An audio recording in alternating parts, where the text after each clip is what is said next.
Branded a college dropout while my brother was praised as a successful doctor, I stayed silent, built $1 million business in the shadows, and when his debt shattered the illusion, they came begging me.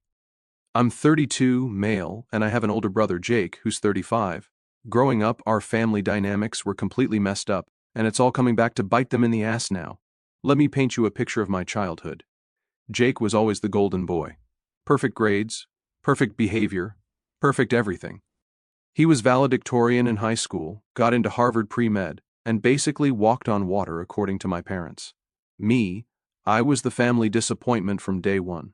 Don't get me wrong, I wasn't a bad kid. I got decent grades, played guitar in a band, and was really into computers and technology. But compared to Jake's academic achievements, I might as well have been selling drugs on street corners. According to my parents, every dinner conversation went something like this. Mom, Jake got another A+ on his organic chemistry exam. The professor said he's never seen such natural talent. Dad, that's my boy. What about you, Danny? How did that history test go? Me, I got a B+. Dad, B+? Why not an A? Your brother would have gotten an A. This happened constantly. Jake got a scholarship to Harvard. They threw a party and invited the whole neighborhood. I made the honor roll. That's nice, honey. Can you help me with the dishes? The worst part was that Jake ate it up. He developed this superiority complex where he genuinely believed he was better than me. He'd make comments like, well, not everyone can be intellectually gifted, or some people are just meant for different paths in life. The condescending tone made my blood boil. When it came time for college, I applied to several good schools and got into a decent state university for computer science. I was actually excited about it. I'd been coding since I was 12 and had this vision of maybe starting a tech company someday. But college didn't go as planned. My freshman year was rough. I was dealing with undiagnosed anxiety and depression, probably stemming from years of being told I wasn't good enough. My grades suffered. I started skipping classes. By the end of sophomore year, I was on academic probation. Meanwhile, Jake was absolutely crushing it at Harvard. Dean's List every semester, research positions, the works. Every family gathering became a Jake appreciation festival. The breaking point came during my junior year. I was struggling with my mental health, barely keeping up with coursework, and feeling completely lost. I made the decision to take a semester off to get my head together and figure out what I really wanted to do. When I told my parents, you'd think I'd announced I was joining a cult. Dad, you're dropping out? Are you out of your mind? Mom, what are we going to tell people? Your brother is about to graduate Harvard with honors, and you're what? Giving up? Me, it's not giving up. It's taking time to figure things out. I'm not handling the pressure well right now. Dad, pressure? You don't know what pressure is. Jake manages to handle Harvard just fine. That conversation broke something in me. They weren't concerned about my mental health or well-being. They were worried about what the neighbors would think. I ended up taking that semester off, which turned into a year, which eventually became permanent. I never went back to finish my degree. Instead, I got a job at a local computer repair shop to pay rent and started teaching myself web development in my spare time. This is where things get really ugly.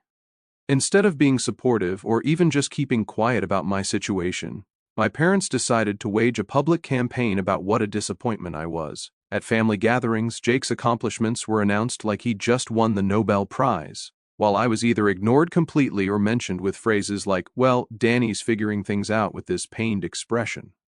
But it got worse. My parents started actively telling people I was a college dropout who was wasting his potential. I found out from my cousin that at her wedding, my aunt asked about me, and my mom literally said, oh, Danny, he dropped out of college. We don't know what happened to him. Some kids just can't handle the pressure like Jake can. Jake graduated Harvard Medical School and got into a prestigious residency program. The family threw him a massive party. They invited probably 200 people. There were speeches about how proud they were, how Jake was going to save lives, how he was everything they could hope for in a son. I wasn't even invited to speak at the party. I was basically treated like hired help, clearing plates and staying in the background while everyone celebrated the successful son. The narrative they created was crystal clear. Jake was the doctor who was going to make something of himself. And I was the dropout loser who couldn't even finish college. For a couple years after that, I was pretty much rock bottom emotionally. I was working at the computer repair shop, making $12 an hour, living in a crappy studio apartment, and genuinely starting to believe maybe my family was right about me being a failure. The computer repair shop was owned by this old guy named Frank, who was actually really cool. He noticed I had skills beyond just fixing hardware and started letting me handle their basic web development projects. Local businesses needed websites, and I was good at it. One day, Frank pulled me aside and said something that changed everything. "Danny, you're too talented to be working for someone else. You should start your own business." The idea terrified me, but I'd hit such a low point that I figured I had nothing left to lose. I used my savings, all $3,000 of it, to buy a better computer and started freelancing web development on the side. My first client was a local restaurant that needed a website. I charged them $500 and spent probably 80 hours on it because I wanted it to be perfect. They loved it and recommended me to their friends. Slowly, very slowly, I started building a client base. Small businesses, local nonprofits, a few larger companies. I was working 16-hour days between the repair shop and my freelance work. But for the first time in years, I felt like I was actually good at something. After about a year of freelancing, I had enough clients that I could quit the repair shop and do web development full-time. Frank was sad to see me go, but proud that I was taking the leap. The first few months of full-time freelancing were scary as hell. Some months I barely made rent, but I was learning, growing, and most importantly, I was passionate about what I was doing in a way I never was about college coursework. I started expanding beyond just websites. I learned about digital marketing, search engine optimization, social media management, basically anything small businesses needed to succeed online. I wasn't just building websites anymore, I was helping businesses grow. My first big break came when I landed a contract with a regional restaurant chain. They needed a complete overhaul of their online presence. New website, social media strategy, online ordering system, the works. It was a $15,000 project, more money than I'd ever made on a single job. I knocked it out of the park. Their online orders increased by 300% in the first 3 months after launch. They were so happy they recommended me to other restaurant groups. And suddenly, I had more work than I could handle. That's when I decided to officially start a company, Digital Solutions. Not the most creative name, but it worked. I registered as an LLC, got a business license, rented a small office space, and started thinking bigger. Within 2 years, Digital Solutions went from just me working out of my apartment to a team of 8 employees. We weren't just doing websites anymore. We were providing complete digital transformation services for small and medium businesses. The key was that I actually understood what these businesses needed. I wasn't some big corporate consulting firm that charged $300 an hour to give generic advice. I was a guy who'd worked in the trenches, who understood what it was like to struggle, and who genuinely wanted to help other people succeed. We developed this reputation for being the company that could take a struggling local business and help them compete online against the big corporations. Word spread fast in the business community. By year 3, we were doing over $2 million in annual revenue. I hired a business manager, a sales team, and specialized developers for different platforms. We moved to a bigger office downtown. The crazy part is, my family had no idea any of this was happening. I'd gone low contact with them years earlier because every interaction was just them comparing me unfavorably to Jake or expressing disappointment about my life choices. I moved across town, changed my phone number, and basically disappeared from their radar. As far as they knew, I was still the college dropout working at a computer repair shop. They never asked, so I never told them. While I was building my business, Jake was having his own journey through the medical world. He finished his residency and got a position at a prestigious hospital. From the outside, everything looked perfect, but I started hearing things through the family grapevine. Apparently, being a doctor wasn't quite the goldmine everyone thought it would be. Jake had massive student loans, over $300,000 from undergrad and medical school. His residency barely paid anything, and even as an attending physician, the loan payments were crushing him. More problematically, Jake had developed some expensive tastes during his time as the family golden boy. He bought a house he couldn't really afford, a BMW, expensive clothes, frequent vacations. He was living like he was making big money before he actually was. He also got married to another doctor, Sarah, who had her own set of loans and expensive preferences. They had a wedding that cost more than most people's annual salary. I heard from my cousin that Jake was actually struggling financially despite having this prestigious job everyone was so impressed by. Turns out lots of doctors are house poor and dealing with debt well into their 30s and 40s. But my parents still talked about him like he was Warren Buffett. Jake's doing so well at the hospital.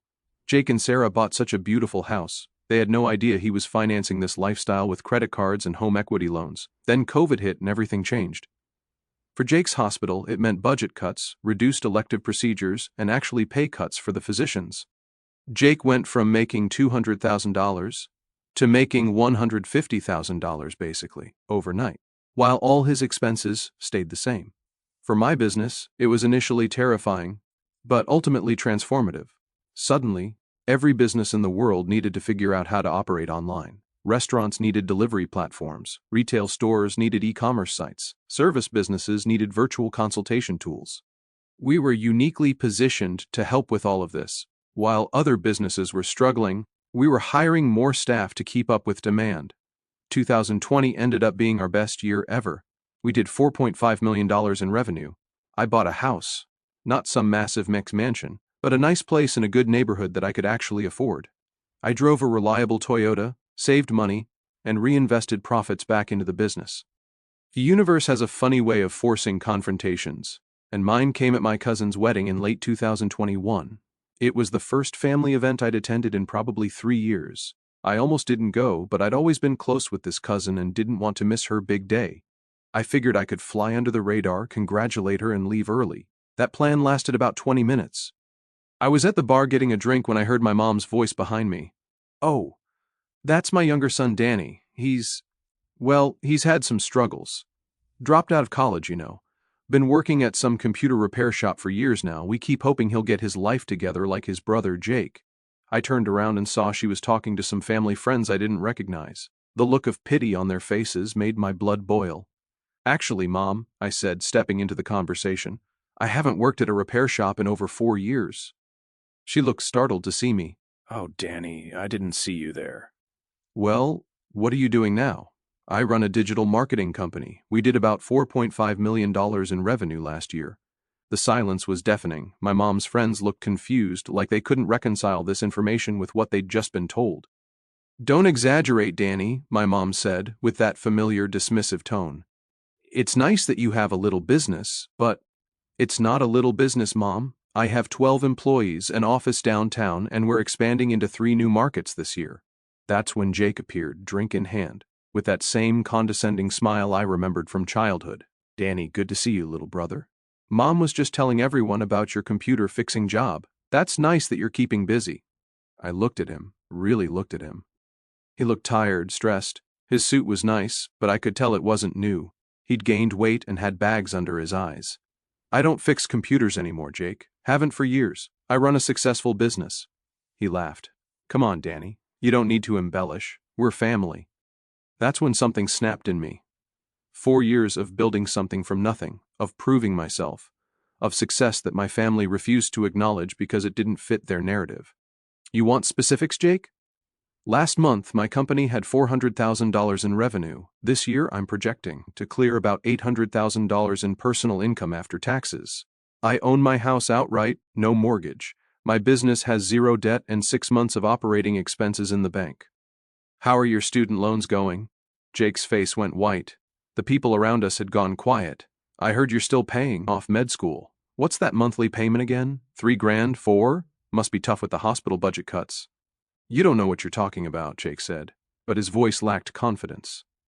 "Don't I? Sarah told my cousin that you guys had to refinance the house to consolidate some credit card debt, something about lifestyle, expenses getting out of control."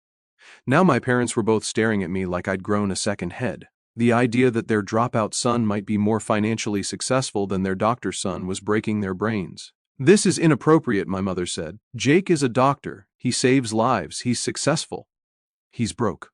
"Mom, being a doctor doesn't automatically make you wealthy, especially when you're financing a lifestyle you can't afford." The rest of the wedding was awkward as hell. Word spread quickly through the family that the dropout son was apparently running some kind of successful business, while the successful doctor's son was struggling with debt. I left early, but not before overhearing several conversations where relatives were trying to piece together how they'd gotten the family narrative so wrong. The next morning, I woke up to 6 missed calls from my mother and a series of increasingly frantic voicemails. "Danny, we need to talk about what you said last night. Call me back." "Danny, people are asking questions about your business. You can't just make claims like that without proof." "Danny, your father and I are very upset about how you spoke to Jake. Call us immediately." I didn't call back. Instead, I went to work like any other Monday. But around noon, my business manager came into my office looking confused. Danny, there are people here who say they're your parents. They don't have an appointment, but they're insisting they need to speak with you. I could see them through the glass walls of my office, my parents standing in our lobby, looking around at our employees, our equipment, our obvious success, like they couldn't believe their eyes. I told my manager to send them in. Danny, my mother said as soon as she sat down, we had no idea you were doing so well. You never asked. We thought you were still fixing computers, my father added. You never told us about any of this. When exactly would I have told you, Dad? During one of our frequent conversations where you ask about my life? Oh, wait. Those don't happen. My mother looked around the office. This is really yours. All of this? Yes, Mom, I built this from nothing. No family money, no connections, no college degree, just hard work and figuring things out as I went. That's when the real conversation started. My father cleared his throat. Danny, we owe you an apology. We clearly didn't understand what you were building here. No, you didn't, because you never cared to find out. You were so busy being embarrassed by my existence that you never once asked what I was actually doing with my life. My mother started crying. We were just worried about you. When you dropped out of college, we thought you were throwing your life away. So, your solution was to tell everyone in the family that I was a failure, to make sure I knew at every family gathering that I was the disappointment. We never said you were a failure, my father protested. Dad, last night you told the Johnsons that you had one successful son and one who never found his way. I was standing right there. The silence stretched out. They couldn't deny it because it was true. What do you want from us, Danny? My mother finally asked. I want you to acknowledge that you were wrong. I want you to admit that you spent years tearing me down because I didn't follow Jake's path.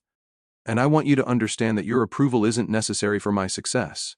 We understand, my father said, and we're proud of what you've accomplished. Are you? Or are you just embarrassed that you've been telling people for 4 years that I'm a loser when I'm actually more successful than your golden boy? That hit home, my mother winced. Jake is still successful, she said defensively. He's a doctor. He helps people. Jake is $400,000 in debt and living paycheck to paycheck despite making $150,000 a year. That's not success, Mom.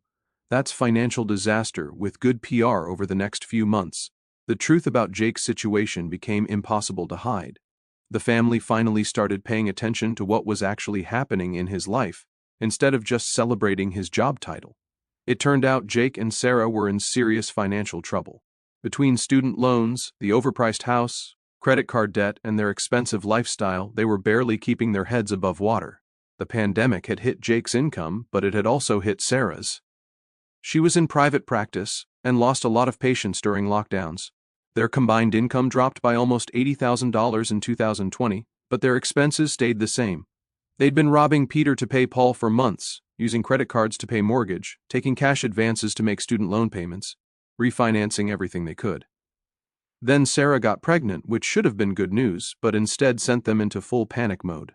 They couldn't afford the medical bills. Maternity leave would cut her income further, and they had no savings for baby expenses.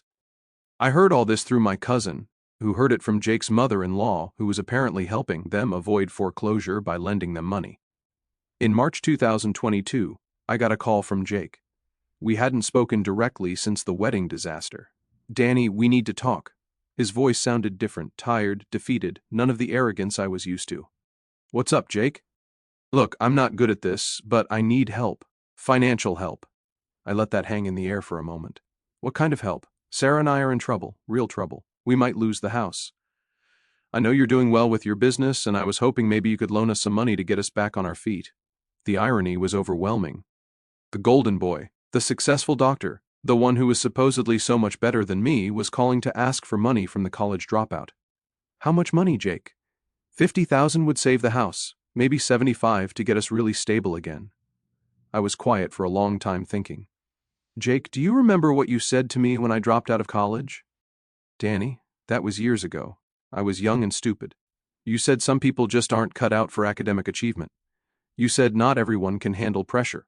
You said maybe I'd be happier doing something simpler. I know, and I'm sorry about that. I was wrong. You were wrong. But it wasn't just that one conversation, was it? It was years of condescension.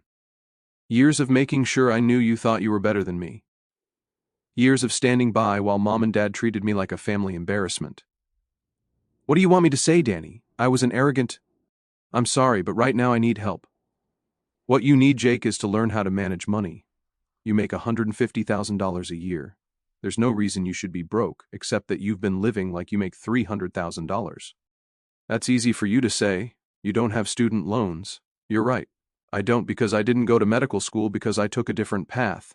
The path you all spent years mocking me for taking. About a week after Jake's call, my mother called and asked me to come to a family dinner. She said Jake and Sarah would be there and they wanted to talk to me about something important. I almost said no, but curiosity got the better of me. When I arrived, the atmosphere was tense. Jake and Sarah looked like they hadn't slept in weeks. My parents kept exchanging worried glances. Danny, my mother started, Jake told us about his conversation with you. We want to talk about helping him through this difficult time. We think as a family we should all contribute what we can, my father added. We're putting in $10,000. We were hoping you might consider matching that or perhaps contributing more since your business is doing so well. I looked around the table at these people who had spent years making me feel worthless, who were now asking me to bail out their favorite child. Let me make sure I understand this correctly. You want me to give Jake money because he's bad with finances? It's not that he's bad with finances, Sarah spoke up for the first time. Medical school is expensive. The system is designed to keep doctors in debt. Sarah, I know doctors who live comfortably and pay off their loans. The difference is they don't buy $80,000 cars and $600,000 houses when they're making $150,000. We needed to maintain a certain image, Jake said. Professional expectations. Whose expectations? Or did you just want to look successful without doing the work of actually being financially successful? That's when my mother jumped in. Danny, don't be cruel. Jake is your brother. Family helps family. Family helps family, I repeated. Where was that energy when I was struggling? When I was working 16-hour days to build my business? When I was eating ramen for dinner because I was reinvesting every penny into equipment and marketing? That's different, my father said. You chose that path. And Jake chose his path too. He chose to go to expensive schools, take out massive loans, and then live beyond his means. Those were all choices. Sarah started crying, which I think was supposed to make me feel guilty, but I'd learned to recognize emotional manipulation from dealing with difficult clients. Danny, please, Jake said. I know we haven't always gotten along, but I'm begging you. We're going to lose everything. What exactly are you going to lose, Jake? The house you couldn't afford? The car payments that are strangling your budget? Maybe losing those things is exactly what you need. We have a baby coming, Sarah sobbed. How can you be so heartless? I'm not heartless. I'm practical. You're bringing a child into a financially unstable situation because you refuse to live within your means. That's not my fault. My parents looked horrified that I wasn't immediately opening my checkbook. Danny, my mother said, we raised you better than this. You have the money to help your brother. Why won't you? Because, Mom, giving Jake money doesn't solve his problem. It just enables him to continue making bad choices. He needs to learn to budget, to live below his means, to make responsible financial decisions. A bailout prevents him from learning those lessons. So, you're going to let your brother lose his house out of principle? My father asked. I'm going to let my brother experience the natural consequences of his choices the same way you all let me experience the consequences of mine when I was struggling. That's when the real anger came out. This is revenge, isn't it? Jake said. You're punishing me because you're jealous of my education and my career. I laughed. Actually laughed. Jealous? Jake, I make more money than you do. I have zero debt while you're drowning in it. I own my house. You're about to lose yours. I have 6 months of business expenses saved up. You can't make it through 1 month without a paycheck. What exactly would I be jealous of? My education, my degree, the respect that comes with being a doctor. Respect, Jake. Respect is earned. And you lost mine years ago when you decided I was beneath you because I didn't follow your path. I stood up to leave, but then turned back to the table. You know what?